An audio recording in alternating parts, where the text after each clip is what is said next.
Estou lendo ao mesmo tempo três livros sobre poder. O primeiro é O Príncipe de Maquiavel, uma obra clássica.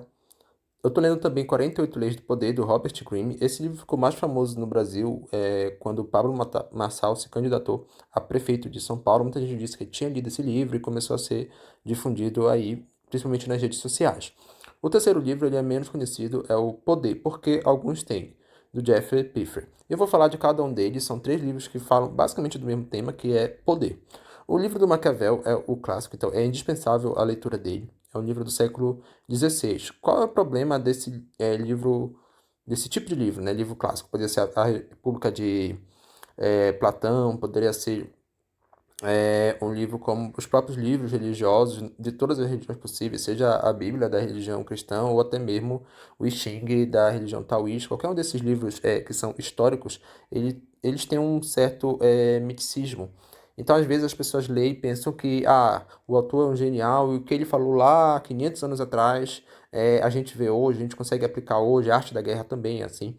Então, na verdade, naquela época você não tinha o teste estatístico, você não tinha a estatística desenvolvida. Você até já existia estatística, mas não da forma desenvolvida e principalmente com a ciência de dados que a gente tem hoje, com a computação e tudo mais. Então, o Maquiavel poderia falar alguma regra ali, porque esse tipo de livro ele tem a função de estabelecer regras de poder. Por exemplo, uma regra: quanto mais difícil a conquista, mais fácil vai ser a manutenção do poder. Isso é uma das regras que ele fala. Então, se o príncipe fez uma conquista árdua para chegar ao cargo, ele vai ter mais apoio da população, portanto, ele vai ter mais facilidade de manter o poder. E aí alguém pode pegar isso que o Maquiavel falou, ele dá exemplos e trazer para alguma situação moderna e dizer, portanto, essa regra vale. Só que um método científico atual é o chamado hipotético dedutivo. O que significa isso? Significa que eu faço deduções lógicas, por exemplo, eu penso, logo existo, e depois eu testo essas deduções para tentar falsear elas com base nos dados que eu tenho. Algumas deduções elas não vão poder ser falseadas porque você não vai ter dados. Mas há todo o esforço hoje da ciência, principalmente das ciências humanas, para tentar ali fazer com que os dados que eu tenho disponíveis possam testar as deduções. Então, eu poderia testar se de fato os governos que demoraram mais a chegar ao poder tiveram mais legitimidade ou algo parecido. Tem como a gente transformar nisso em variáveis, é claro, com o devido controle de parâmetros, entre outras coisas. Então, o método científico, a gente vê a economia, né, hoje, a econometria, a economia mainstream ortodoxa, ela vai fazer isso em muitas situações e é bem complexo. É, do que eu quero falar é que a ciência feita naquela época está muito distante da ciência hoje e não é simplesmente você pegando alguma frase lá, alguma dedução do Maquiavel e aplicando num caso específico que você vai dizer que essa regra cientificamente se torna uma lei. Dito isso, a gente não pode ser anacrônico. Quando Maquiavel escreveu o livro, não tinha a ciência de dados e, claro, a percepção humana sempre foi parte da nossa inteligência. Então, não dá para dizer que o que está escrito lá está errado, o que está escrito lá é importante, foi com base na observação de uma pessoa, de um intelectual da época, o Maquiavel. Ele tem muito méritos por isso, porque se a gente pensar assim, todo o registro histórico ele não tem dado estatístico suficiente, seja da história do homem, né, a história propriamente dita, começa com a escrita, ou se a gente voltar mais ainda no tempo, o registro arqueológico ou paleontológico. Como é que é feito na paleontologia? Eu, como geólogo, posso explicar.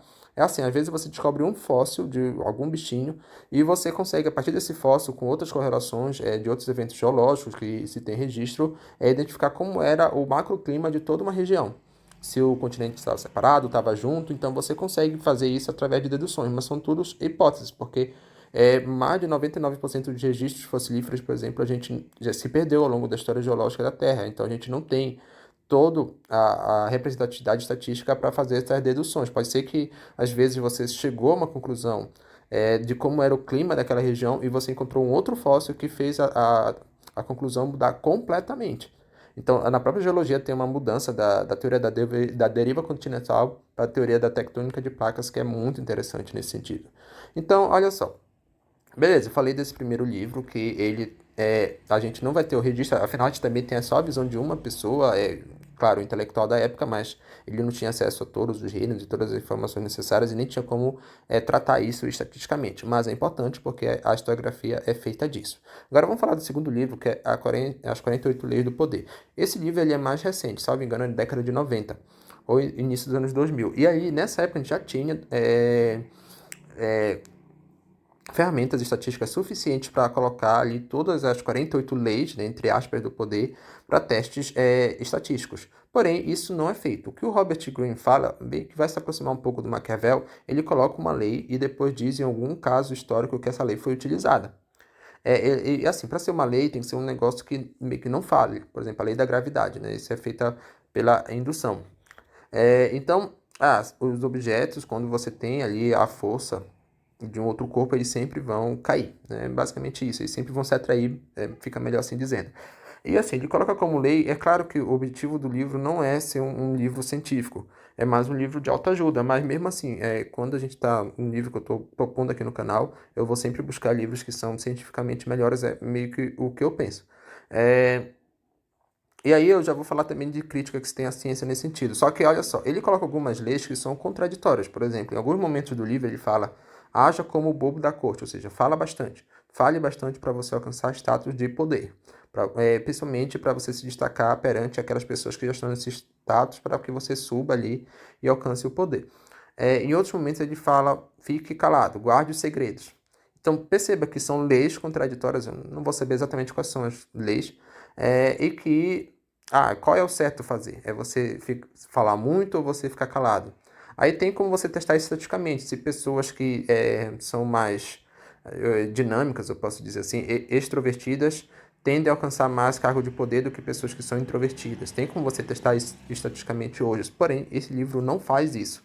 E aí a crítica que a gente faz é o seguinte: então tudo tem que ser testado cientificamente, é o que a gente chama hoje de prática baseada em evidências. A ciência nem sempre foi assim, na época do Maquiavel não era assim, na época, é, em outras épocas também não era assim, nem na própria época do Galileu era exatamente assim. Só que hoje é o que tem como paradigma científico. Pode ser que mude, pode ser, mas é esse paradigma, por exemplo, que faz com no que se baseia a maioria dos estudos médicos, a maioria dos estudos clínicos que a sociedade utiliza ali como a ciência. A ciência ela não diz, ela não trabalha com o que é a todo o tempo exato, né? Não é exato. Você tem, por exemplo, um remédio com um percentual de eficácia. Esse remédio ele é testado.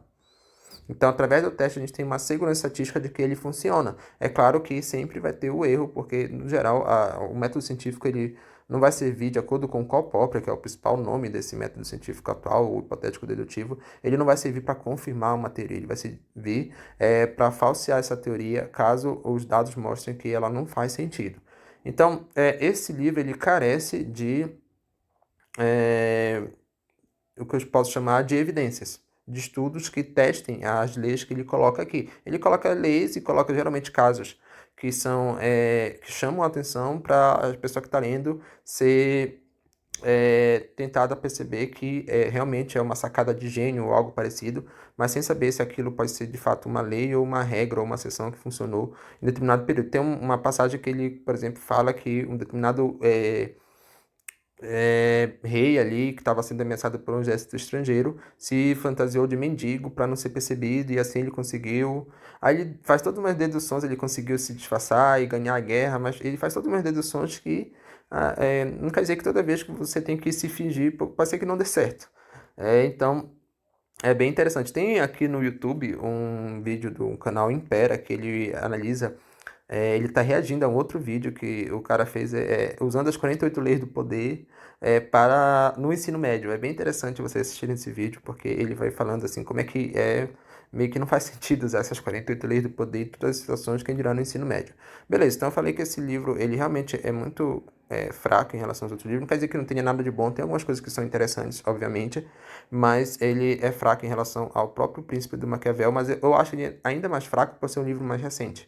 Porque, como eu falei, lá na época do Maquiavel você não tinha ciência de dados. E aqui, já nos anos 2000, não sei exatamente qual é o ano, você já tinha. Então, tinha como ele pegar uma lei e dizer assim: olha, com base em evidências, essa lei funciona. É isso que faz esse outro livro aqui do Jeffrey Piffer. Eu acho um livro muito melhor sobre poder.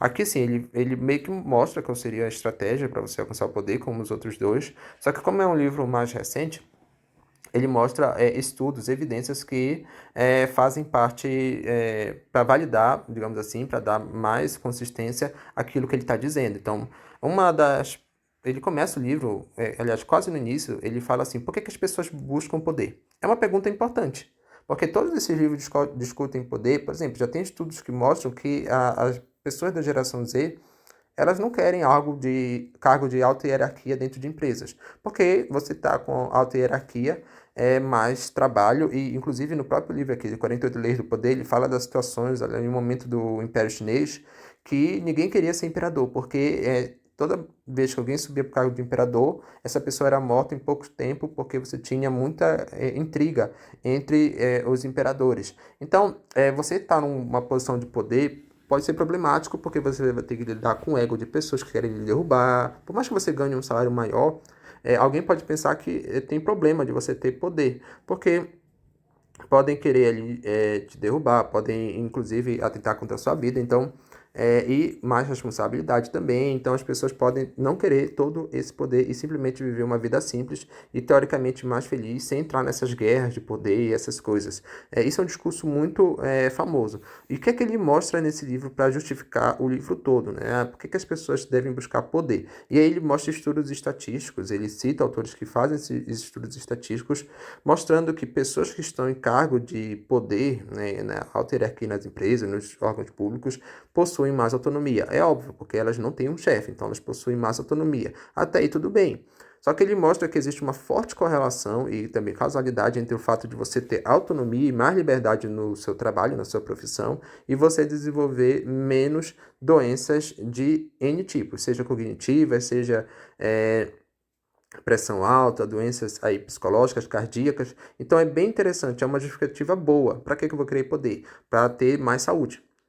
Então, por mais que você possa pensar que essa briga por poder te leva a menos saúde, porque te traz mais estresse ou coisa parecida, não é isso que as evidências científicas mostram de acordo com o próprio Diffie Preffer. Não, as pessoas que têm mais poder, por conta delas poderem fazer aquilo que elas querem e não tem ninguém mandando elas fazer coisas que elas não querem, elas acabam vivendo mais ou vendo menos doenças. É uma justificativa que eu achei muito boa para que alguém decida, por que que alguém decide lutar por um cargo de poder numa empresa, num órgão público, ou seja lá onde for. Então é isso, eu achei esse livro bem interessante por trazer essas evidências científicas. É claro que na ciência você muitas vezes tem estudos que apontam para o lado, apontam para o outro, então poderia ter alguém mais crítico que, perdão a palavra, né, que criticasse, mas mostrasse evidências contrárias àquilo que o Piffer apresenta em vários capítulos, mas mesmo assim ele faz esse esforço de trazer estudos empíricos. Quando a gente fala em empíricos